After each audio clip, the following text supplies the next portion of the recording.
बिस्मिल्लाहिर्रहमानिर्रहीम अस्सलामुअलैकुम वरहमतुल्लाहि वबरकातुहू। उम्मीद है दोस्तों आप सब खैर आफिस से होंगे। आज के अपने इस वीडियो के अंदर हम CS 504 सॉफ्टवेयर इंजीनियरिंग का लेक्चर नंबर 4 कवर करने जा रहे हैं। इसमें जो दोस्तों पहला टॉपिक है वो है some risk from inadequate requirement process. यानी ये क्वेश्चन ये है कि अगर आप अपनी जो रिक्वायरमेंट है सॉफ्टवेयर की, अगर उसको अधूरा छोड़ दो, यानी बीच में छोड़ दो, उसको कंप्लीट ना करो, तो उसकी वजह से आपको कौन कौन से रिस्क उठाने पड़ते हैं, मतलब कौन कौन से आपको नुकसानात होते हैं, ये बेसिकली सवाल है। सो अब हम देखते हैं कि अगर हम अपनी रिक्वायरमेंट को कंप्लीट ना करें, उनको अधूरा छोड़ दें, तो उसकी वजह से हमें कौन कौन से नुकसानात होंगे, तो वो हम वन बाय वन देखते हैं। तो यहाँ पे 6 नुकसानात, 6 रिस्क की बात की गई है।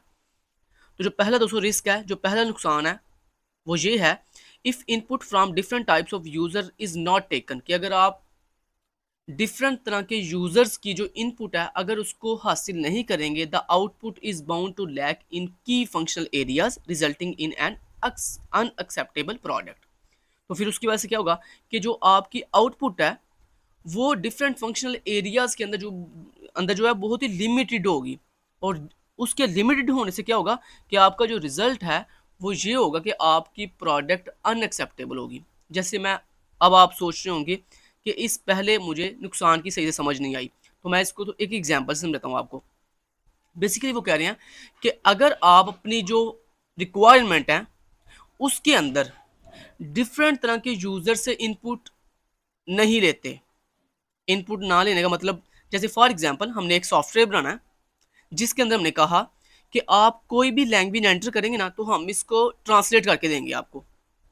तो दोस्तों सॉफ्टवेयर तो होना ये चाहिए कि वो दुनिया की हर तरह की लैंग्वेज को एक्सेप्ट करे, लाइक इंग्लिश को भी, उर्दू को भी, जैपनीज को भी, चाइनीज को भी, हिंदी को भी, मतलब हर तरह की लैंग्वेज को एक्सेप्ट करे। लेकिन दोस्तों अगर आप अपनी रिक्वायरमेंट को अधूरा छोड़ दोगे तो उसकी वजह से नुकसान क्या होगा कि, यानी मान लो आपने सिर्फ उसमें ये फीचर रखा कि हम सिर्फ इंग्लिश, जैपनीज और चाइनीज इन 3 लैंग्वेज को एक्सेप्ट करेंगे, बाकी आपने जो लैंग्वेज थी उनको छोड़ दिया। अब दुनिया में सिर्फ जैपनीज, चाइनीज और इंग्लिश तो लोग तो नहीं बोलते, लोग उर्दू भी बोलते हैं, हिंदी भी बोलते हैं। तो मतलब कहने का ये है कि आपने सिर्फ उन यूजर को टारगेट किया जो इंग्लिश बोलते हैं, चाइनीज बोलते हैं, जैपनीज बोलते हैं, जबकि आपने उन यूजर्स को स्किप कर दिया है जो उर्दू बोलते हैं, जो हिंदी बोलते हैं। तो इसका मतलब फिर क्या होगा कि आपका जो सॉफ्टवेयर बन के आएगा उसको सिर्फ वही लोग यूज कर सकेंगे जो कि सिर्फ इंग्लिश, चाइनीज और जैपनीज बोलते हैं, और वो यूजर इसको कभी यूज नहीं कर सकेंगे जो उर्दू बोलते हैं और जो हिंदी बोलते हैं। तो उम्मीद है आपको इस बात की समझ आ गई होगी कि अगर आप अपने सॉफ्टवेयर की रिक्वायरमेंट के अंदर डिफरेंट तरह के यूजर्स को के पर्सपेक्टिव से नहीं देखते, मतलब उनके लिहाज से नहीं देखेंगे, आप सिर्फ कुछ यूजर के लिहाज से देखेंगे, तो फिर आपका जो सॉफ्टवेयर है वो सिर्फ कुछ लोग ही यूज कर सकेंगे, सारे लोग यूज नहीं कर सकेंगे, ये आपका नुकसान होगा। अच्छा जी, दूसरा, नेक्स्ट चलते हैं जी। दूसरा दोस्तों नुकसान क्या होगा, अगर आप अपनी रिक्वायरमेंट कहते हैं कंप्लीट नहीं करोगे, तो आपका जो दूसरा, आपको जो रिस्क लेना पड़ेगा, जो दूसरा नुकसान होगा वो ये होगा, identifying and adding new requirements to the list at some advance stages of the software development process. अब इसका क्या मतलब है दोस्तों, इसका मतलब ये है कि आपको पता है ना, जब हम सॉफ्टवेयर डेवलप करते हैं तो उसकी डिफरेंट स्टेजेस होती हैं। पहले हम उसकी रिक्वायरमेंट गैदरिंग करते हैं, फिर हम उसका डिज़ाइन तैयार करते हैं, फिर हम उसकी कोडिंग करते हैं, फिर हम उसकी टेस्टिंग करते हैं। तो दोस्तों ये डिफरेंट स्टेजेस हैं। अब अगर आप अपने सॉफ्टवेयर की रिक्वायरमेंट ही पूरी नहीं करोगे, उनको अधूरा छोड़ दोगे, तो उसकी वजह से आपको जो रिस्क उठाना पड़ेगा वो ये होगा कि आपको फिर जो अगली स्टेज है ना, यानी जो डिज़ाइन स्टेज है, जो कोडिंग स्टेज है, जो टेस्टिंग स्टेज है, उसमें जाके फिर नए सिरे से अपनी कुछ रिक्वायरमेंट को ऐड करना पड़ेगा। तो ये बहुत ही आपके लिए मुश्किल, क्योंकि अब नेक्स्ट जब मान लो आप डिज़ाइन स्टेज पे गए, तब अगर आप डिज़ाइन तैयार हो गया, उसके बाद आपको नहीं नहीं इसमें तो ये चीज़ भी ऐड करनी थी, तो उससे फिर क्या होगा कि आपको नुकसान ही होगा कि आपको नए सिरे से डिज़ाइन तैयार करना पड़ेगा। ठीक है, अब इसी तरह जब आप कोडिंग वाले फेज पे जाओगे, तो कोडिंग कर दी, उसके बाद आपको याद आया हो मैंने तो इसमें ये भी चीज़ ऐड करनी थी, तो क्या होगा हमें फिर से दोबारा से डिज़ाइन तैयार करना पड़ेगा, फिर से कोडिंग करनी पड़ेगी। तो मतलब कहने का ये है कि आपको फिर हर स्टेज के ऊपर आपको नुकसान होगा, हर स्टेज के ऊपर आपको नए सिरे से चीज़ें बीच में ऐड करनी पड़ेंगी। तो ये दूसरा नुकसान है अगर आप अपनी रिक्वायरमेंट को कंप्लीट नहीं करते, अधूरा छोड़ दोगे। तीसरा नुकसान, ambiguity means that two different readers of the same document interrupt the requirement differently। अगर दोस्तों आप अपनी रिक्वायरमेंट को कंप्लीट नहीं करते, तो उससे नुकसान क्या होगा, उससे तीसरा जो नुकसान होगा वो इम्ब्यूगिटी क्रिएट होगी। मतलब बात एक है, मतलब दो बन रहे हैं। यही अगर आपने अपनी रिक्वायरमेंट कंप्लीट की होती, बिल्कुल 100% कंप्लीट की होती, तो आपकी बात का एक ही मतलब होना था। मतलब एक पर्सन ने भी उसी मतलब को फॉलो करना था, मतलब उसी मतलब एंगल से देखना था, दूसरे पर्सन ने भी उसी एंगल से उस चीज़ को देखना था। लेकिन जब आप किस चीज़ को अधूरा छोड़ देते हो ना, मतलब उसको दरमियान में छोड़ देते हो, तो फिर क्या होता है, एक बंदा किसी और एंगल से देखता है, दूसरा बंदा किसी और एंगल से देखता है, तीसरा बंदा किसी और एंगल से देखता है। तो ये क्या नुकसान हो जाता है जब आप चीज़ को 100% पूरा नहीं करते। जैसे उन्होंने यहाँ पे छोटी सी एग्जाम्पल दी है, उर्दू में एक फिक्रा है, रोको मत जाने दो, रोको मत जाने दो। अब देखो, ये रोको मत जाने दो को अगर मैं दो डिफरेंट एंगल से देखूंगा ना, तो दोस्तों इसके दो डिफरेंट मतलब बनेंगे। देखो, अगर मैं ऐसे पढ़ूं, रोको मत जाने दो, इसका क्या मतलब आप ले रहे हो, इसका मतलब आप ये ले रहे हो कि इस बंदे को तुम रोको ना, इसको जाने दो, ये इसका पहला मतलब है। लेकिन अगर दोस्तों इसी फिक्रे को मैं ऐसे पढ़ूं, रोको मत जाने दो, मतलब स्टे करके, गैप डाल के, अगर मतलब मैंने रोको को अलग पढ़ा, मत जाने दो को अलग पढ़ूंगा, तो फिर दोस्तों इसका मतलब कुछ और बन जाएगा। कैसे बता, देखना जरा। रोको यानी इसको ठहराओ, आगे मत जाने दो, इसको जाने ना दो, ये मतलब बन जाएगा फिर।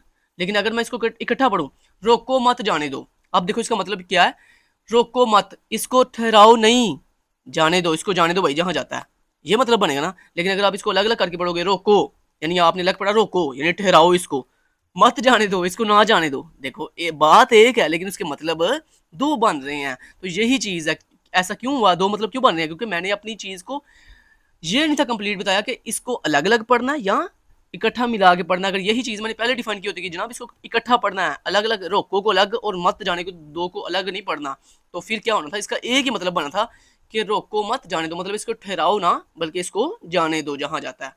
समझ आ गई बात की। तो दोस्तों ये इम्ब्यूगिटी क्रिएट हो जाती है जब आप चीज को कंप्लीट नहीं करते, अधूरा छोड़ देते हो। तो उम्मीद है आपको बड़े अच्छे से समझ आ गई होगी इस पॉइंट की। चौथा पॉइंट है, gold planting by developers and users add unnecessary features. दोस्तों जब आप अपनी रिक्वायरमेंट को कंप्लीट नहीं करते, तो उसकी वजह से चौथा नुकसान ये होता है कि आप अपनी रिक्वायरमेंट को अधूरा जब छोड़ोगे, तो क्या होगा, हर बंदा अपने नुक्ता नज़र से चीज़ों को ऐड करता रहेगा। जैसे जो डेवलपर हैं वो कहेंगे ये वाला फीचर ऐड होना चाहिए, जो यूज़र है वो कहेगा ये वाला फीचर भी ऐड होना चाहिए। ठीक है, तो मतलब हर बंदा अपने पॉइंट ऑफ व्यू से प्रोजेक्ट को लेके चलेगा, और वो अपने पॉइंट ऑफ व्यू से ऐसे ऐसे पॉइंट भी बीच में ऐड कर देगा, ऐसे ऐसे फीचर भी बीच में ऐड कर देगा जो कि अननेसेसरी हैं, जो हमारे प्रोजेक्ट की खूबसूरती को जो है ना वो ख़त्म कर रहे हैं। समझ आ गई बात की। तो मतलब अननेसेसरी का मतलब होता है ऐसे फीचर प्रोजेक्ट के अंदर जो कि ज़रूरी नहीं है, उनको ऐड कर देंगे। तो यही वजह दोस्तों, ये चौथा नुकसान है कि अगर आप अपने रिक्वायरमेंट को कंप्लीट नहीं करोगे, तो उसकी वजह से 100% कंप्लीट अगर नहीं करोगे, तो उसकी वजह से नुकसान ये होगा कि हर बंदा अपने बात को बीच में घुसेड़ेगा, कहेगा नहीं मेरी बात ये ऐड कर, मतलब ये भी फीचर ऐड कर दो, वो कहेगा नहीं ये भी फीचर ऐड कर दो। तो इस तरह ये चौथा नुकसान होगा। आगे जी, पांचवा नुकसान, minimal specification lead to missing key requirements and hence result is an unacceptable product.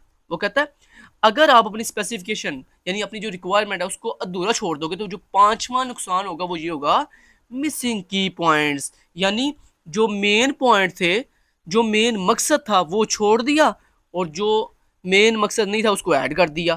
तो ये कब होता है, जब आप अपनी रिक्वायरमेंट को पूरा नहीं करते। तो फिर पांचवा नुकसान आपको ये होता है कि जो चीज़ हमने मेन ऐड करनी थी वो ऐड नहीं की। क्या बात है, मतलब सॉफ्टवेयर बन के आ गया, बाद में पता चला मैंने तो इसमें जो चीज़ ऐड करवानी थी वो तो की नहीं है, जो मेन पॉइंट था वो तो किया ही नहीं है। ऐसा क्यों हुआ, क्योंकि आपने अपनी रिक्वायरमेंट को पूरा नहीं था किया। अच्छा जी, आगे छठा पॉइंट जी, छठा नुकसान, incompletely defined requirements make accurate project planning and tracking impossible. छठा नुकसान कहता है ये होगा कि अगर आप अपनी रिक्वायरमेंट को कंप्लीटली डिफाइन नहीं करते, मतलब उसको अधूरा छोड़ देते हो, आधा दरमियान में इधर रास्ते में छोड़ देते हो, तो फिर उसके क्या होगा कि आपकी जो प्रोजेक्ट की प्लानिंग है और जो उसकी ट्रैकिंग है वो सही तरीके से नहीं हो पाएगी। समझ आ गई बात की। तो ये 6 नुकसान है दोस्तों। तो ये 6 नुकसान आपने, जैसे मैंने छोटे छोटे बस हाईलाइट किए ना, ये आपने सारे सारे नहीं लिखने। बस आपको क्वेश्चन ये आएगा कि अगर रिक्वायरमेंट को हम अधूरा छोड़ दें, जैसे ऊपर उन्होंने पूछा था, तो उसकी वजह से कौन कौन से रिस्क आपको उठाने पड़ते हैं, कौन कौन से नुकसान आपको होते हैं। तो ये 6 दोस्तों नुकसान हैं जो मैंने आपको बता दिए हैं। तो उम्मीद है आपको समझ आ गई है, आप इनको पेपर में लिख सकते हैं इन 6 नुकसान को। अच्छा जी, अगला दोस्तों जो इम्पोर्टेंट क्वेश्चन है वो है जी लेवल्स ऑफ सॉफ्टवेयर रिक्वायरमेंट्स, यानी जब हम किसी भी सॉफ्टवेयर की रिक्वायरमेंट गैदरिंग करते हैं, मतलब सॉफ्टवेयर रिक्वायरमेट जब लिखते हैं तो उसके कितने लेवल्स होते हैं दोस्तों? उसके 4 लेवल्स होते हैं। कितने लेवल्स होते हैं? 4 लेवल होते हैं। तो ये आपको शॉर्ट क्वेश्चन के लिए आ सकता है क्वेश्चन के अंदर, पेपर के अंदर, कि सर पूछ सकते हैं कि सॉफ्टवेयर रिक्वायरमेंट्स के लेवल्स के नाम लिखो। तो पहला लेवल है बिजनेस रिक्वायरमेंट, दूसरी जो टाइप होती है रिक्वायरमेंट का लेवल होता है वो होता है यूजर रिक्वायरमेंट, तीसरा होता है फंक्शनल रिक्वायरमेंट और चौथा होता है नॉन फंक्शनल रिक्वायरमेंट। तो ये आपने नाम याद करनी है, ये आपको पेपर में सर पूछ सकते हैं कि सॉफ्टवेयर रिक्वायरमेंट के लेवल्स के नाम बताओ। तो business requirement, user requirement, functional requirement और नॉन फंक्शनल रिक्वायरमेंट। तो इनके आपको नाम याद होने चाहिए। अब इनको थोड़ा थोड़ा थोड़ा मैं एक्सप्लेन कर देता हूँ आपको।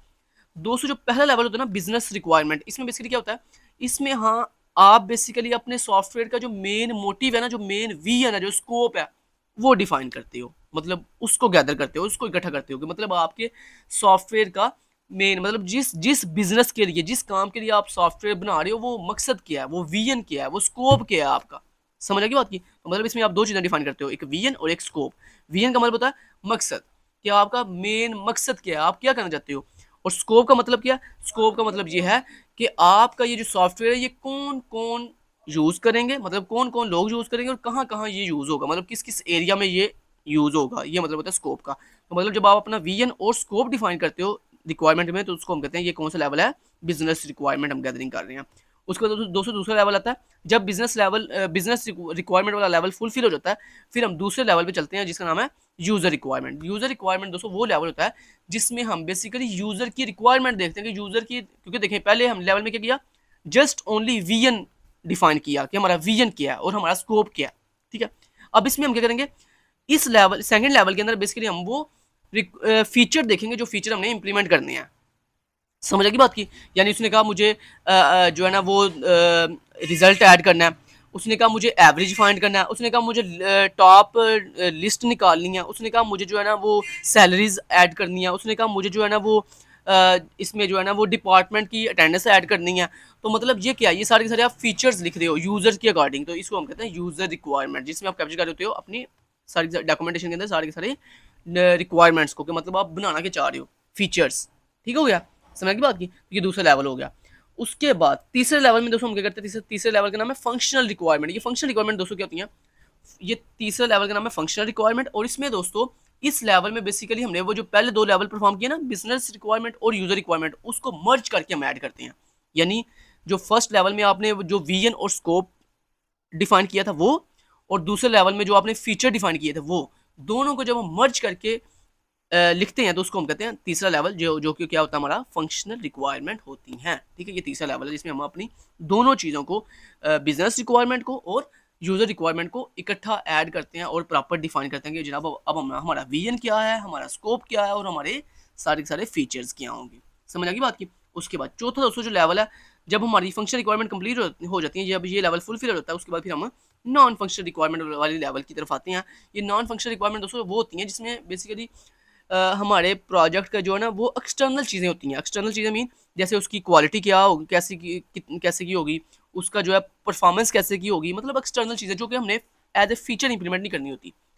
तो फंक्शनल रिक्वायरमेंट के अंदर बेसिकली हमारा विजन और मतलब हमारी पहली दोनों जो लेवल्स हैं वो दोनों ऐड होते हैं, जबकि नॉन फंक्शनल रिक्वायरमेंट के अंदर हमारी बेसिकली फीचर्स इंप्लीमेंट नहीं होते, बल्कि इसमें वो चीज़ें होती हैं जो कि हमने इंप्लीमेंट नहीं करनी होती, ओनली हमारी एक्सटर्नल थिंग्स होती हैं जो कि हमने फुलफिल करनी होती हैं। लाइक जैसे आपके सॉफ्टवेयर को जो आपने बनाया उस सॉफ्टवेयर के लिए कौन कौन सी रिक्वायरमेंट्स होंगी, मतलब कि इसके लिए कौन कौन से हार्डवेयर कैसा होगा, इसके लिए जो है वो आपका सिस्टम कैसा होगा। जैसे आप कहते हैं ना कि मतलब आपने अक्सर देखा होगा, आप किसी सॉफ्टवेयर को डाउनलोड करते हो उसके नीचे लिखा होता है कि इसके लिए विंडो 10 होनी चाहिए कम से कम, इसके लिए 2 GB रैम होनी चाहिए। तो मुझे बताएं क्या ये चीज़ें आप अपने सॉफ्टवेयर के अंदर इंप्लीमेंट करते हो? नहीं, ये एज ए फीचर इंप्लीमेंट नहीं होती।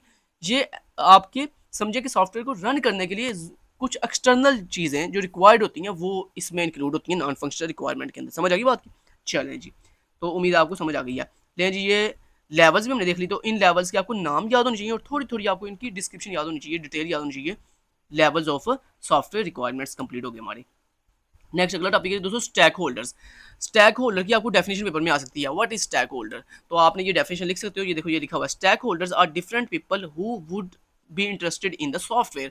के मतलब स्टैक होल्डर्स वो डिफरेंट पीपल्स होते हैं, वो डिफरेंट लोग होते हैं, वो मुख्तलिफ लोग होते हैं who would be interested in software, जो कि आपके सॉफ्टवेयर के अंदर इंटरेस्टेड होते हैं, उनको कहते हैं स्टैक होल्डर। समझ आ गई? तो ये डेफिनेशन आपको पेपर में 2 नंबर में आ सकती है, तो ये आपने अच्छे से कर लेनी है। तो मैंने आपको इसका बता भी दिया कि स्टैक होल्डर बेसिकली वो डिफरेंट लोग होते हैं जो कि आपके सॉफ्टवेयर की डेवलपमेंट के अंदर इंटरेस्टेड होते हैं। अब आप पूछोगे कि फॉर एग्जांपल दोस्तों, फॉर एग्जांपल स्टैक होल्डर्स जैसा कि वो लोग होते हैं, इन इसमें पहले तो वो लोग होते हैं जो आपके सॉफ्टवेयर को बनवाना चाहते हैं, लाइक एक कंपनी, वो कंपनी जो सॉफ्टवेयर को बनवाना चाह रही है आपसे, ठीक है, तो वो भी स्टैक होल्डर है। उसके बाद स्टैक होल्डर वो लोग जो आपके सॉफ्टवेयर को बना रहे हैं, मतलब कोडिंग कर रहे हैं, वो भी स्टैक होल्डर है। उसके बाद वो टीम जो आपके सॉफ्टवेयर को देख रही है, मेंटेन कर रही है, मतलब जैसे लीडर्स, टीम के लीडर्स जो आपके देखने हैं चीज़ों को कि हाँ जी आप ठीक कर रहे हो या नहीं ठीक कर रहे, तो वो भी क्या है, वो भी स्टैक होल्डर्स हैं।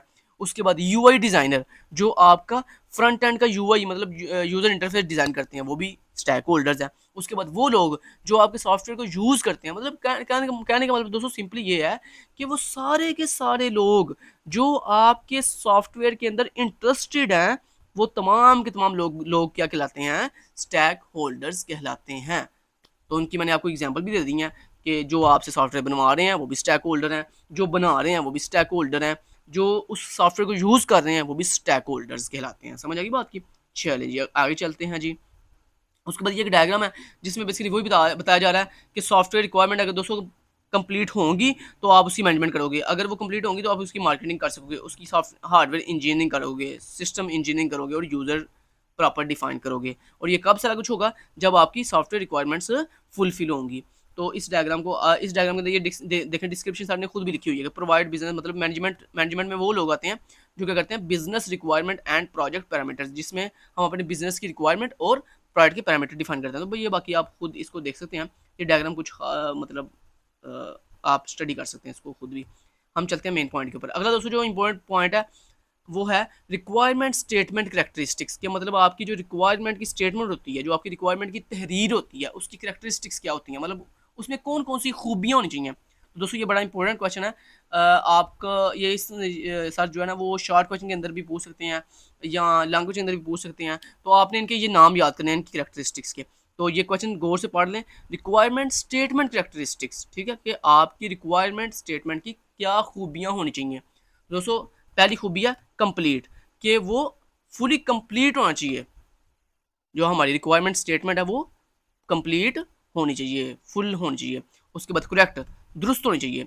फिजिबल, बहुत ही अच्छे तरीके से डिफाइन की हो। फिजिबल का मतलब होता है बहुत ही काबिले अमल, काबिले एतमाद, मतलब बहुत ही अच्छे तरीके से उसे डिफाइन किया हो, ठीक है।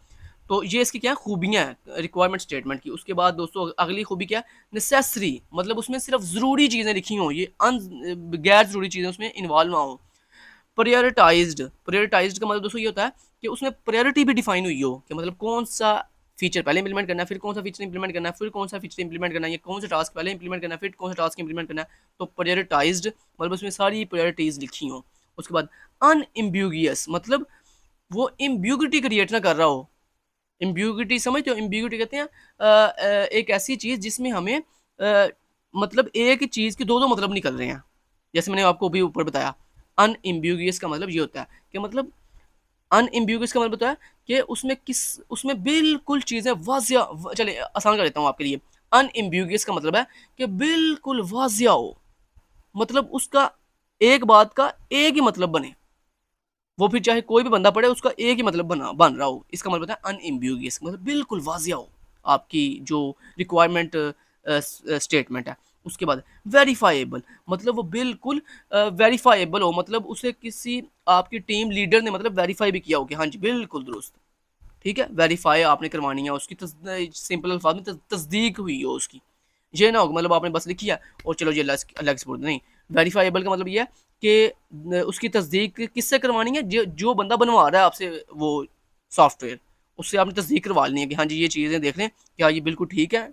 अगर वो तस्दीक कर दे कि हाँ जी ठीक है, ओके डन। फिर तो ये डिफरेंट जो दोस्तों करेक्ट खूबियाँ थी किसकी, रिक्वायरमेंट स्टेटमेंट की। तो ये डिफरेंट खूबियों में से आपको 3-4 याद होनी चाहिए, आपको शॉर्ट क्वेश्चन में सर पूछ सकते हैं कि रिक्वायरमेंट स्टेटमेंट की करेक्टरिस्टिक्स बयान करो, एनी 3 एनी 4। तो आपने लिखना है कंप्लीट हो, करेक्ट हो, फिजिबल हो, नेसेसरी हो, प्रायोरिटाइज्ड हो, अनएम्बिगुअस हो और वेरीफाइड हो। आगे दोस्तों इसी तरह का एक और मिलता जुलता सवाल है, रिक्वायरमेंट स्पेसिफिकेशन कैरेक्टरिस्टिक्स। ऊपर आपने कौन सी कैरेक्टरिस्टिक्स पढ़ी है, रिक्वायरमेंट स्टेटमेंट कैरेक्टरिस्टिक्स पढ़ी है। अब दूसरा सवाल है रिक्वायरमेंट स्पेसिफिकेशन कैरेक्टरिस्टिक्स। ठीक है, तो रिक्वायरमेंट स्पेसिफिकेशन कैरेक्टरिस्टिक्स में पहली जो खूबी है दोस्तों वो कंप्लीट होनी चाहिए। रिक्वायरमेंट स्पेसिफिकेशन क्या हो, कंप्लीट हो, कंसिस्टेंट हो। कंसिस्टेंट का मतलब दोस्तों ये होता है मुस्तकिल, कॉन्फ्लिक्ट, मतलब उनमें उनमें किसी भी तरह का मतलब कॉन्फ्लिक्ट ना आ रहा हो, मतलब वो जैसे कहते हैं ना, मतलब अटैक, मतलब एक दूसरे के मुतबादल ना हो, मतलब बिल्कुल वाजिया हो, हर बात का मतलब बिल्कुल वाजिया हो। तो ये वो कहता है कंसिस्टेंट, मुस्तकिल, मतलब ये कहते हैं ना जैसे ये मुस्तकिल मिजाज बनता है, मतलब बिल्कुल, मतलब वो हर एंगल से एक जैसा ही रहता है। तो ऐसे दोस्तों कंसिस्टेंट मतलब आपकी रिक्वायरमेंट स्पेसिफिकेशन इस तरह की हो कि वो मतलब मुस्तकिल रहें। ये ना हो कि मतलब अभी कुछ और मतलब बना रहे हो, अभी आप कुछ और मतलब उसका मतलब ले रहे हो, थोड़ी देर बाद आप कह रहे हो नहीं इसका मतलब ये नहीं था ये था, थोड़ी देर बाद आपको नहीं नहीं इसका मतलब ये नहीं था ये था। तो मतलब कंसिस्टेंट मुस्तकिल होनी चाहिए बिल्कुल, उसमें एक बात मुश्किल ही रहे, बार बार चेंज ना हो रहा हो, उसमें कन्फ्लिक्ट ना आ रहा हो। समझ रहे हो बात को।